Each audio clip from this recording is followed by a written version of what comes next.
Sulphur के sources की अगर हम बात करें तो sulphur combined form earth crust में gypsum, Epsom salt, MgSO4.7H2O, barite, BaSO4 and sulphide such as zinc sulphide, PbS, copper pyrites की फॉर्म में आपको मिलता है। और अगर आप बात करें तो वॉल्केनोज वगैरह में भी हाइड्रोजन सल्फाइड की फॉर्म में सल्फर मिलता है, H2S गैस वहाँ रिलीज होती है। और जो ऑर्गेनिक मटेरियल्स हैं जैसे एग हो गया, प्रोटीन्स हो गए, गार्लिक है, अनियन है, मस्टर्ड है, air and wool contain sulphur है, इनमें भी सल्फर प्रेजेंट रहता है। तो यहाँ से लेके यहाँ तक इनके सोर्सेज रहेंगे। अब आपको जिस तरह से भी पूछा जाता है उसको आप बता देंगे। अगर अर्थ क्रस्ट में बात करेंगे तो अर्थ क्रस्ट में जो सल्फर है वो इस फॉर्म में मिलेगी। वॉल्केनोज में पूछें स्पेशली तो H2S गैस की फॉर्म में रहती है, हाइड्रोजन सल्फाइड गैस की फॉर्म में रहती है। ऑर्गेनिक मटेरियल में पूछेंगे तो एग्स में, प्रोटीन्स में, garlic, onion, mustard, hair and wool contain sulphur में रहता है। ठीक है, ये आपका आंसर हो जाएगा उस क्वेश्चन 1.7.13 प्रॉब्लम का ये आंसर आपको था, राइट। तो ये सोर्सेज आप लिख देंगे यहाँ।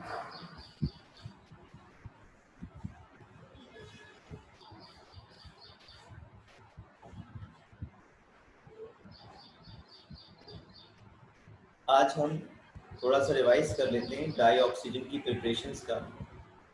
मैं ये मान के चल रहा हूँ कल आप लोगों ने काफ़ी कम पढ़ा है, ये मुझे इंट्यूशंस हो रहे कि आपने कल डाई ऑक्सीजन और डाई ओजोन को बहुत कम पढ़ा है। तो मैं आज आपसे नहीं सुन रहा हूँ, आज मैं आपको दोबारा से रिवाइज करा रहा हूँ छोटा सा। अगर आपको डाई ऑक्सीजन की प्रिपरेशंस पढ़नी है तो डाई ऑक्सीजन को हम मेटल्स के क्लोरेट्स, नाइट्रेट्स और परमैंगनेट्स को हीट करके बना सकते हैं, जैसा आपको दिख रहा है यहाँ पर। पोटेशियम क्लोराइड को हीट करने पर डाई ऑक्सीजन गैस रिलीज होगी। इसी तरह से जो हैवी मेटल्स हैं उनका अगर डिकम्पोजिशन करेंगे तो वो भी डायरेक्टली ऑक्सीजन को लिबरेट कर सकते हैं। इसी तरह से जो हाइड्रोजन परऑक्साइड की अगर आप डिकम्पोजिशन करोगे तो ये ऑक्सीजन आपको मिल जाएगा। लार्ज स्केल पर जो डाई ऑक्सीजन है वो वाटर की इलेक्ट्रोलिसिस से मिलेगा, या फिर आप एयर को लिक्विफाई कर लें या वाटर की इलेक्ट्रोलिसिस से डाई ऑक्सीजन हमें मिल जाती है।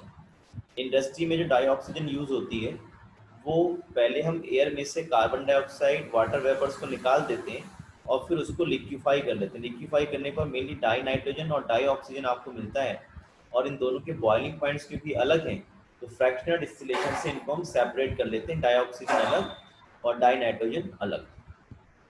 आपने देखा जो डाई ऑक्सीजन है मेटल, नॉन मेटल लगभग सभी से रिएक्शन कर सकती है, और जो इनर्ट मेटल्स है जैसे टाइटेनियम है, प्लेटिनम है, इनसे रिएक्शन नहीं करेगी। जो नॉन मेटल के ऑक्साइड्स हैं वो एसिडिक नेचर के हैं, और जो मेटल के ऑक्साइड्स हैं वो बेसिक नेचर के हैं। लेकिन कुछ सब्सटेंसेस ऐसे हैं जैसे ZnO है, BeO है, बेरिलियम ऑक्साइड है, एल्यूमिनियम ऑक्साइड है, इनके जो ऑक्साइड्स हैं वो कैसे एम्फोटेरिक बिहेवियर के हैं। तो अगर आपसे पूछा जाता है right chemical equations which support the amphoteric behaviour of oxides, सब मेटल ऑक्साइड जैसे एल्यूमिनियम ऑक्साइड से का अगर एम्फोटेरिक बिहेवियर शो करना होगा तो आप एक बार ऐसे ट्रीट करा के दिखा देंगे और एक बार NaOH। फिर हम बात कर रहे थे ओजोन के बारे में। ओजोन की प्रिपरेशन मैंने आपको बताई थी, साइलेंट इलेक्ट्रिकल डिस्चार्ज की प्रेजेंस में कराते हैं क्योंकि प्रोसेस एंडोथर्मिक है। जरा सी भी हीट मिल गई, जो फॉर्म ओजोन है वो फर्दर डिकम्पोज हो जाएगी किसमें, ऑक्सीजन में। इसलिए साइलेंट इलेक्ट्रिकल डिस्चार्ज जो है वो बहुत ज़्यादा नेसेसरी है। Since the formation of ozone from oxygen is an endothermic process, it is necessary to use a silent electrical discharge in its preparation to prevent its decomposition. Next हम बात कर रहे थे जो ओजोन है वो थर्मोडायनेमिकली अनस्टेबल है, जरा सा भी हीट मिलेगी टूट जाएगी, बहुत ही रेडी टू ब्रेक है O2 में। उसकी वजह मैंने कल आपको बताई थी, डेल्टा S पॉजिटिव है, डेल्टा H निगेटिव है, और ये दोनों पॉजिटिव डेल्टा H और निगेटिव डेल्टा H रीइंफोर्स करते हैं ज़्यादा negative value of delta G के लिए, और इसलिए डिकम्पोजिशन ऑफ ओजोन जो है वो थर्मोडायनेमिक्स के हिसाब से हाईली अनस्टेबल है, क्योंकि थर्मोडायनेमिक्स ये बोलता है डेल्टा जी की वैल्यू जिस प्रोसेस के लिए ज़्यादा नेगेटिव वो ज़्यादा स्पॉन्टेनियस होता है। अब नेक्स्ट बात हम कर रहे हैं इसके ऑक्सीडाइजिंग करेक्टर के बारे में हम बात करेंगे। तो ये बहुत आसानी से नेसेंट ऑक्सीजन को रिलीज कर देता है और नेसेंट ऑक्सीजन को रिलीज करने की वजह से ही जो ओजोन है एक अच्छे पावरफुल ऑक्सीडाइजिंग एजेंट की तरह काम करता है। Due to the ease with which it liberates atoms of nascent oxygen, it acts as a powerful oxidizing agent। जितना आसानी से ओजोन ऑक्सीजन को लिबरेट कर देगा उतना ही ये पावरफुल ऑक्सीडाइजिंग एजेंट कहलाएगा और काम करता है। जिस तरह से ये पीबीएस को आसानी से PbSO4 में ऑक्सीडाइज कर देगा, जो I नेगेटिव है उसे I2 में ऑक्सीडाइज कर देगा और खुद O2 में रिड्यूस हो जाएगा। तो ये बात ध्यान रखेंगे सभी बच्चे, ये जो KI ये I नेगेटिव है ये KI से भी आ सकता है, K पॉजिटिव I नेगेटिव, या फिर ये HI से भी आ सकता है। ओवरऑल जो I नेगेटिव है that will be oxidise to I2, ये बात आप याद रखेंगे। तो मैंने आपको ये बताया कि जो ओजोन है अच्छा पावरफुल ऑक्सीडाइजिंग एजेंट है। अगर ये क्वेश्चन आपको आता है तो ये लाइन लिख लेंगे, due to the ease with which it liberates atoms of nascent oxygen, और ये इक्वेशन इसकी सपोर्ट में दे देंगे, it acts as a powerful oxidizing agent। ठीक है, जैसे it oxidizes lead sulfide to lead sulfate, it oxidizes I negative to iodide ion to I2, ये बात याद रखेंगे।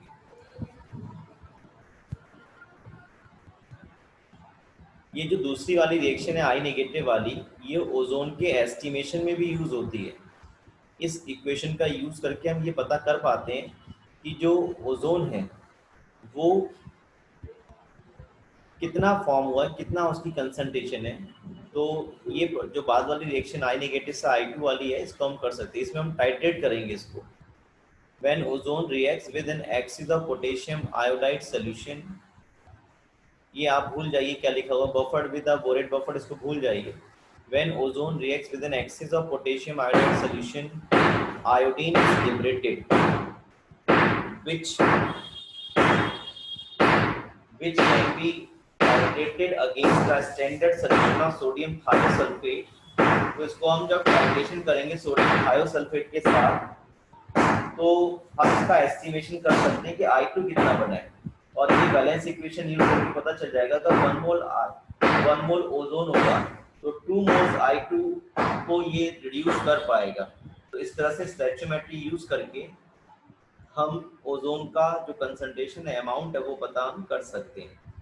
तो क्वेश्चन आता है हमारे पास, how will you estimate the presence of how will you estimate the amount of oxygen का अमाउंट, ओजोन का अमाउंट कैसे आप पता करेंगे। तो ओजोन का अमाउंट पता करने के लिए क्या करने वाले हैं आप, पहले तो ओजोन का टाइट्रेशन का ट्रीटमेंट कराएंगे पोटेशियम आयोडाइड से, जिससे आयोडीन लिबरेट होगी, और जो आयोडीन लिबरेट हुई है उसको आप सोडियम थायोसल्फेट से टाइट्रेशन करेंगे तो आपको ये पता चल जाएगा कि आयोडीन कितनी बनी है। और फिर वाली इक्वेशन आप देख रहे हैं इसमें 1 मोल I2 जो है 1 मोल ओजोन से ऑब्टेन हो रहा है, तो बस उतना ही अमाउंट क्या हो जाएगा, ओजोन का हो जाएगा।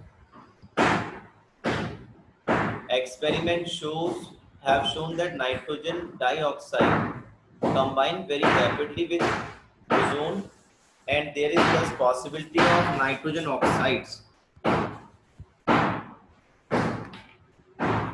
जो एरोप्लेन्स वगैरह होते हैं, जो सुपरसोनिक जेट एरोप्लेन्स होते हैं, इनमें आप देखेंगे कि जो नाइट्रोजन कंटेंट जो प्रोपेलेंट होते हैं, फ्यूल्स होते हैं, वो उसमें प्रेजेंट होते हैं। जैसा मैंने आपको कल बताया भी था कि हाइड्रोजन का बहुत तेजी से कंबशन करता है ऑक्सीजन, और उस केस में बहुत ज़्यादा थर्स्ट, बहुत ज़्यादा एनर्जी रिलीज होती है। तो नाइट्रोजन का जब कंबशन होगा सुपरसोनिक एयर जेट्स में, जो काफ़ी हाइट पर उड़ते हैं, काफ़ी तेज़ी स्पीड से उड़ते हैं, उनमें नाइट्रिक ऑक्साइड बनता है। और ये नाइट्रिक ऑक्साइड बहुत डेंजरस है ओजोन के लिए, क्योंकि ये बहुत तेज़ी से ओजोन के साथ कंबाइन करेगा और ओजोन को डिकम्पोज कर देगा ओजोन में। तो ये बात ये बताना चाह रहे हैं आपको, experiments have shown that nitrogen oxides, particularly nitrogen monoxide, combine very rapidly with ozone, and there is thus possibility that nitrogen oxides emitted from the exhaust system of supersonic jet aeroplanes might be slowly depleting the concentration of ozone layer in the upper atmosphere. ठीक है, तो आपसे question आता है, which oxide of nitrogen is responsible for ozone layer depletion? तो आप बताएंगे nitrogen monoxide. Nitrogen monoxide जो है वो मेनली रेस्पॉन्सिबल है अपर एटमॉस्फेयर में ओजोन के डिप्लीशन के लिए। ठीक है, another threat to this ozone layer is probably possessed by the use of freons which are used in aerosols, sprays and as refrigerant। ये बात आपको पता है, जो क्लोरोफ्लोरोकार्बन्स होते हैं, CFCs होते हैं, वो ओजोन लेयर के डिप्लीशन के लिए भी रेस्पॉन्सिबल हैं। अब ये बात हम सीखेंगे कि जो ओजोन है उसमें दोनों बॉन्ड लेंथ कैसी होती है, बराबर होती है। जैसा कि आप देख पा रहे हैं यहाँ पर ओजोन के अंदर जो बॉन्ड लेंथ है दोनों बराबर होती है। ये आप इसके रेजोनेटिंग स्ट्रक्चर देख रहे हैं ओजोन के, यहाँ देखने से लग रहा है डबल बॉन्ड या सिंगल बॉन्ड या सिंगल बॉन्ड या डबल बॉन्ड, लेकिन जब आप इनकी बॉन्ड लेंथ मेजर करेंगे तो दोनों बॉन्ड लेंथ कैसे आएगी, बराबर बराबर आएगी। दोनों की बॉन्ड लेंथ कैसे आएगी, बराबर। और ये बराबर बराबर बॉन्ड लेंथ का मतलब है कि ओजोन के अंदर रेजोनेंस प्रेजेंट रहता है। The two oxygen bond length in the ozone molecule are identical, and the molecule is angular as expected with a bond angle of 170 degree. It is a resonance hybrid of two main forms. तो आज आपने ये सीखा कि ozone के अंदर resonance present रहता है और रेजोनेंस की जो कंफर्मेशन है वो इक्वल बॉन्ड लेंथ से आपको पता चल जाएगा। आजकल न्यूज़पेपर में ऐड आ रहा है कैंट का, आरओ का, उसमें लिखा हुआ है ओजोन यूज करते हैं जब वेजिटेबल वगैरह को वॉश करते हैं तो उसमें ओजोन का यूज भी रहता है। कैंट के आ रहे वॉशर आ रहे हैं ना वेजिटेबल वगैरह को वॉश करने के लिए, तो उसमें ओजोन का काम क्या, वो जर्मीसाइड की तरह काम करती है, डिसइंफेक्टेंट की तरह काम करती है। डिसइंफेक्टेंट वो केमिकल्स होते हैं, वो सब्सटेंस होते हैं जो डिजीज कॉजिंग जर्म्स वगैरह को किल कर सकते हैं, बैक्टीरिया को, वायरसेस को किल कर सकते हैं। एंड फॉर स्टरलाइजिंग वाटर, आपने एक बिस्लरी की बोतल खरीदेंगे या और अच्छी कंपनी की बोतल खरीदेंगे, हिमालय वगैरह की, वेदिका भी हिमालय का ही प्रोडक्ट है, तो उसमें लिखा होगा ओजोनाइज्ड वाटर। तो वो बहुत ही लो कंसंट्रेशन में ओजोन को उसके अंदर पास कराते हैं। पर्पस क्या है कि ओजोन जो है अच्छा जर्मीसाइड है, अच्छा डिसइंफेक्टेंट है और वाटर को आसानी से स्टरलाइजिंग कर सकता है। It is also used as a bleaching oil, ivory, flour, starch, etc. It acts as a good oxidizing agent in the manufacture of potassium permanganate. Actually potassium permanganate पढ़ेंगे आप तो वहाँ पे एक ऑक्सीडाइजिंग एजेंट की जरूरत पड़ती है, तो हम जनरली ओजोन को यूज कर लेते हैं, लेकिन वहाँ पर आपको ओजोन का जिक्र नहीं किया है। वहाँ पे यूज किया गया KNO3 पोटेशियम नाइट्रेट यूज किया है, वो बात वहाँ करेंगे।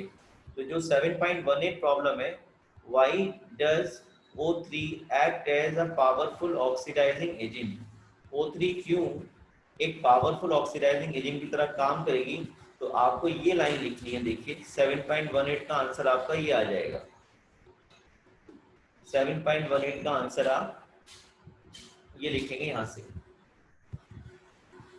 Due to the ease with which it liberates atoms of nascent oxygen, जिस आसानी से ओजोन नेसेंट ऑक्सीजन के एटम्स को लिबरेट कर देती है, it acts as a powerful oxidising agent, ये लाइन लिखनी है। और अगर आपसे क्वेश्चन मतलब पूछते भाई सपोर्ट करो इसको, तो आप बता देंगे it oxidises lead sulphide to lead sulphate. It oxidises iodide to I2। तो ये भी आप उसमें लिख सकते हैं। 7.18 का पूरा आंसर आपके पास यहाँ पर आ गया। नेक्स्ट प्रॉब्लम आपके पास है, how is O3 estimated quantitatively. आप ओजोन को कैसे क्वांटिटेटिवली एस्टिमेट करोगे, कैसे बताओगे कि ओजोन का कितना अमाउंट है। तो उसके लिए आपने ये रिएक्शन पढ़ी हुई है, मैंने आपको बताई थी। व्हेन ओजोन 7.14 का आंसर पूरा पूरा आप ये लिख देने वाले हैं। When ozone reacts with an excess of potassium iodide solution buffered with a borate buffer लिखना चाहे छोड़ दे, कोई दिक्कत नहीं है। When ozone reacts with an excess of potassium iodide solution, iodine is liberated, which can be titrated against a standard solution of sodium thiosulfate. This is a quantitative method for estimation ozone gas। तो ये वाली equation इसकी support में आप लिखेंगे तो ये आपके सामने कंप्लीट आंसर आ रहा है 7.14 का। एज इट इज लिख देंगे, ये एग्जाम्पल लिख देंगे और यहाँ तक आप लिख देंगे। तो ये 7.14 का कंप्लीट आंसर आ गया। मुझे याद आ रहा है हाल फिलहाल में ही ये जो ओजोन के एस्टिमेशन वाला क्वेश्चन है वो पूछा गया है।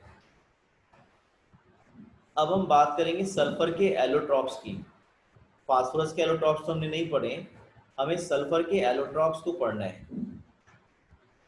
तो एलोट्रॉपी क्यों होती है, इसका रीजन आपको अगर ढूंढेंगे तो एलोट्रॉपी का रीजन मिलेगा आपको कैटिनेशन टेंडेंसी। सल्फर की एस बॉन्ड एस फॉर्म करने की टेंडेंसी ज़्यादा होती है देन O बॉन्ड O, इसीलिए सल्फर एसिड की फॉर्म में रहता है और ऑक्सीजन O2 की फॉर्म में रहता है। तो जो हाई कैटिनेशन टेंडेंसी है सल्फर की, इसी वजह से जो सल्फर है वो एलोट्रॉपिक फॉर्म्स को शो करता है। और मेनली आप सल्फर की दो एलोट्रॉपिक फॉर्म पढ़ेंगे, एक येलो रोहम्बिक या इसको हम अल्फा सल्फर भी बोलते हैं, दूसरी मोनोक्लिनिक, इसको आप बीटा सल्फर भी बोलते हैं। अगर आपको याद आ रहा हो सॉलिड स्टेट में आपने ये दोनों टाइप के क्रिस्टल लैटिस को थोड़ा सा डिस्कस किया था, रोहम्बिक फॉर्म और मोनोक्लिनिक फॉर्म। और वहाँ पे जो एग्जाम्पल्स थे वो रोहम्बिक सल्फर और मोनोक्लिनिक सल्फर की फॉर्म में हो सकता है, या अल्फा सल्फर या बीटा सल्फर वहाँ पे हम लिख सकते हैं। वो तो अल्फाटॉपिक फॉर्म बहुत सी हो सकती है। Sulphur forms numerous allotropes of which the yellow rhombic and monoclinic forms are the most important. The stable form at room temperature is rhombic sulfur। जो रूम टेम्परेचर पर स्टेबल फॉर्म है वो कौन सी है, रोहम्बिक सल्फर है। which transform to monoclinic sulfur when heated above 369 Kelvin। ये बात भी इंटरेस्टिंग है कि जो अल्फा और बीटा फॉर्म्स हैं, अगर आप अल्फा फॉर्म को यानी कि रोहम्बिक फॉर्म को 369 के ऊपर हीट करते हैं तो वो बीटा सल्फर में कन्वर्ट हो जाएगा। और अगर 369 के नीचे इसको कूल करते हैं, बिलो 369 केल्विन टेम्परेचर रखते हैं, तो बीटा सल्फर अल्फा में फॉर्म हो जाएगा। लेकिन 369 टेम्परेचर पर दोनों फॉर्म एक साथ एग्जिस्ट करती हैं इक्विलिब्रियम स्टेट में, और इस टेम्परेचर को हम बोलते हैं ट्रांजिशन टेम्परेचर। ऐसा टेम्परेचर जिसमें दो एलोट्रॉपिक फॉर्म्स एक साथ एग्जिस्ट करती हैं वो आपका ट्रांजिशन टेम्परेचर कहलाता है। जो आपकी येलो रोहम्बिक सल्फर है या अल्फा सल्फर है वो 369 के नीचे नीचे स्टेबल फॉर्म में रहती है। 369 के ऊपर अगर हीट करेंगे तो फिर वो मोनोक्लिनिक यानी कि बीटा सल्फर की फॉर्म में कन्वर्ट हो जाती है। लेकिन 369 टेम्परेचर पर दोनों फॉर्म एक साथ एग्जिस्ट करती हैं और ऐसा टेम्परेचर आपका ट्रांजिशन टेम्परेचर कहलाता है। अभी डिस्कस करने वाले हैं। पहले हम बात करते हैं रोहम्बिक सल्फर की या अल्फा सल्फर की। ये इसकी मेन फॉर्म है, स्टेबल फॉर्म है, 369 टेम्परेचर से कम टेम्परेचर पर स्टेबलाइज होती है। तो ये जो सल्फर आप देखते हैं गंधक मार्केट में मिल जाती है सल्फर, वो आपको रोहम्बिक सल्फर की मिलती है। ये येलो कलर की होती है। आपने देखा होगा दीपावली पे बच्चे गंधक पोटाश भर के हथौड़ी में उसको फोड़ते हैं, तो वो गंधक यही है, येलो सल्फर ही है। और इसका मेल्टिंग पॉइंट इतना रहता है 385.8 केल्विन रहता है। स्पेसिफिक ग्रेविटी 2.06 होता है। किसी भी सब्सटेंस की स्पेसिफिक ग्रेविटी हम हाइड्रोजन के रेस्पेक्ट में निकालते हैं। तो रोम्बिक क्रिस्टल जो है वो बनाएंगे कैसे, हम रोम्बिक सल्फर बनाएंगे कैसे? जब आप देखेंगे सल्फर के ना बेड्स मिलते हैं, जहाँ भी सल्फर मिलता है, ये जैसे कोई ये अपर लेयर है अर्थ की और इसके नीचे सल्फर के बेड्स मिलेंगे। सल्फर यहाँ प्रेजेंट रहती है, ये सल्फर प्रेजेंट है सब इसके नीचे अर्थ क्रस्ट में, अर्थ में। तो क्या करते हैं, इस तरह का बोरिंग कर लेते हैं। जैसे आप पानी निकालने के लिए अर्थ में बोरिंग करते हो, वैसे ही बोरिंग कर ली और ये पाइप डाल दिया जिसको वैक्यूम पंप से, सक्शन पंप से कनेक्ट कर दिया। और इस तरह के दो छोटे छोटे पाइप और साइड से डाल देते हैं। ये पाइप क्या करते हैं, यहाँ से हम स्टीम पास करेंगे, दोनों तरफ से स्टीम पास करेंगे। ये स्टीम जो सॉलिड फॉर्म में सल्फर है उसको मॉल्टेन फॉर्म में कन्वर्ट कर लेगा और वो मॉल्टेन सल्फर जो है उसको फिर यहाँ से हम आउट कर लेते हैं और उसको हम कूल कर लेंगे और वो हमें येलो सल्फर या रोम्बिक सल्फर की फॉर्म में मिल जाता है। तो यही बात हमने सीखनी है। Rhombic sulphur crystals are formed on evaporating the solution of roll sulphur in carbon disulphide. Sulphur carbon disulphide में सॉल्युबल हो जाती है, लेकिन ये वाटर में इनसॉल्युबल रहेगी, लेकिन कुछ हद तक बेंजीन में डिसॉल्व हो सकती है, अल्कोहल में भी हो सकता है, ईथर में भी हो सकता है, और कार्बन डाइऑक्साइड सल्फाइड में तो बहुत जल्दी से सॉल्युबल हो जाता है। तो जो सल्फर के बेड्स जहाँ मिलते हैं, जहाँ पे सल्फर की खानें होती हैं, वहाँ पर बोरिंग कर लेते हैं और उस बोरिंग को मोटर से कनेक्ट कर लिया और उसके साइड वाली जगह जो है वहाँ से जो है स्टीम पास की, जिससे स्टीम क्या करेगा, जो सल्फर है उसे मॉल्टेन फॉर्म में ले आएगा और उसे हम इस वैक्यूम की हेल्प से, मोटर की हेल्प से पंप आउट कर लेंगे। अच्छा, मोनोक्लिनिक सल्फर कैसे बनाते हैं देखिए। मोनोक्लिनिक सल्फर बनाने के लिए क्या करते हैं, एक चाइना डिश ले लिया आपने, एक चाइना डिश ले ली और उस चाइना डिश में आपने जो रोम्बिक सल्फर है येलो वाली, उसे आपने ले लिया, मेल्ट कर लिया, उसे आपने मेल्ट कर दिया और मेल्ट करने के बाद उसको आपने कूल होने दिया। जैसे मान लीजिए आप रेफ्रिजरेटर में आइस को फ्रीज करने के लिए रख रहे हैं, तो आप देखेंगे अगर आप आइस को थोड़े समय के लिए फ्रीज करने के लिए रखेंगे तो आपको इस तरह का ऑब्जर्वेशन मिलता है कि जो ऊपर वाली लेयर है वो तो आपको लगती है कि फ्रोजन हो गई, जो ऊपर वाली लेयर है आइस की वो आपको लगता है कि वो फ्रोजन फॉर्म में आ गई, और नीचे जो है आप देखेंगे वो लिक्विड वाटर रिप्रेजेंट रहता है। ऊपर वाली जो लेयर है वो तो फ्रोजन फॉर्म में आ जाती है, लेकिन जो नीचे है यहाँ पर वाटर अच्छे से फ्रीज नहीं हो पाता, वो लिक्विड फॉर्म में रहता है। तो ऐसे केस में आप क्या करेंगे, इसमें तो होल कर लेंगे। ऐसे केस में आप यहाँ पर दो होल कर लेंगे और होल करने के बाद यहाँ पर आपने होल कर लिया, यहाँ पे होल कर लिया आपने, यहाँ होल कर लिया और इसको डिकेंटेट कर दिया, यानी कि इस लिक्विड को पोर आउट कर दिया, बाहर निकाल दिया। जब आप इस लिक्विड को बाहर निकाल देंगे तो आपको सरफेस पर यहाँ पर आपको मोनोक्लिनिक सल्फर के निडल लाइक क्रिस्टल्स मिल जाएंगे। तो किस तरह से ऑब्टेन करते हैं देखिए मोनोक्लिनिक सल्फर को। मोनोक्लिनिक सल्फर या beta sulphur is prepared by melting rhombic sulfur in a china dish and cooling till crust is formed। crust बोलने जो ऊपर वाली लेयर है वो जब तक नहीं बन जाती। Two holes are made in the crust and the remaining liquid poured out। On removing the crust, colorless needle-shaped crystals of beta sulfur are formed। ये आपको मालूम है 369 के ऊपर स्टेबल रहती है beta form. It is stable above 369 Kelvin and transforms into alpha sulfur। Conversely, alpha sulfur is stable below 369 and transforms into beta sulfur above this temperature। At 369 Kelvin, both the forms are stable। This temperature is called transition temperature।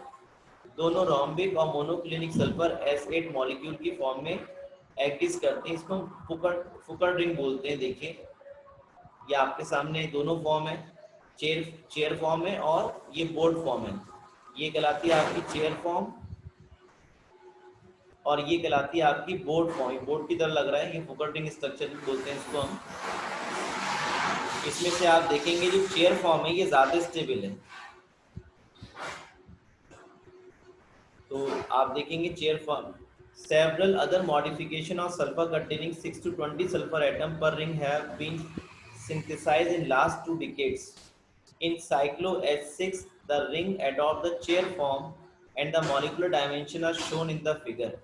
और ये सबसे important बात आ गई, eight elevated temperature यानी कि 1000 kelvin से ऊपर temperature अगर होगा then S2 is dominant species and is paramagnetic like O2। तो ये क्वेश्चन तो जो पुराने एग्जामिनर हैं, पुराने एग्जामिनर का मतलब है जो बुढ़े एग्जामिनर हैं, उनका फेवरेट क्वेश्चन है। Which form of sulphur shows paramagnetic behaviour. तो मैंने कल भी आपको बताया था, जिस तरह से O2 के पाई एंटी बॉन्डिंग मॉलिक्यूलर ऑर्बिटल्स में अनपेयर्ड इलेक्ट्रॉन्स होते हैं, वैसे ही सल्फर के भी पाई एंटी बॉन्डिंग मॉलिक्यूलर ऑर्बिटल्स में अनपेयर्ड इलेक्ट्रॉन्स होते हैं और इसीलिए सल्फर की जो S2 फॉर्म है वो पैरामैग्नेटिक बिहेवियर की होती है। तो which form of sulphur shows paramagnetic behaviour, अगर आप 15 साल के क्वेश्चन पेपर देखेंगे तो कम से कम 8 बार पूछा गया होगा या उससे ज़्यादा ही बार पूछा गया है। तो in vapour state sulphur partly exist at S2 molecule. Time over हो रहा है, इतना आज आप पढ़ेंगे। मैं सरफेस केमिस्ट्री का आपको पेपर भेजूंगा, उससे आप सॉल्व करके सबमिट करेंगे। टाइमली मैं टाइम बताऊंगा और जिस बच्चे का जो भी डाउट रहेगा वो मंडे पूछेंगे सरफेस केमिस्ट्री में। वेडनेसडे आपका टेस्ट रहेगा। जो भी आज आपने पढ़ा है उसको अच्छे से रिवाइज करेंगे, पढ़ेंगे। मैं कल फिर 16 ग्रुप भी सुनूंगा केवल आपसे।